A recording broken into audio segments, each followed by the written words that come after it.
అందరికీ నమస్కారం అండి. పోలి పాడ్యం రోజు తెల్లవారుజామున తులసికోట ముందు గాని, నక్షత్రాలు కనబడే చోటు గాని చక్కగా పసుపుతో అలికి అష్టదళ పాదపద్మం ముగ్గు వేసి పసుపు కుంకుమలతో అలంకరించాలి. ఇలా ఒక బేషన్లో నీటిని తీసుకొని గంగా నదిగా భావించి పసుపు కుంకుమ బొట్లు పెట్టాలి. నీటిలో పసుపు, కుంకుమ, గంధము, అక్షంతలు, పువ్వులు వేసి నమస్కారం చేసుకోవాలి.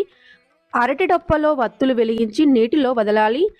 అరటి డొప్ప దొరకకపోతే ఇలా కొబ్బరి చిప్పను తీసుకుని దానికి కూడా పసుపు కుంకుమ బొట్లు పెట్టి 33 వత్తుల దీపాన్ని పెట్టి ఏకహారతి గాని అగరవత్తి గాని వెలిగించి దీపానికి కూడా పసుపు కుంకుమ గంధము పువ్వులు సమర్పించి నైవేద్యం సమర్పించి ఆరతి ఇచ్చి నీటిలో ఈ దీపాన్ని వదలాలి.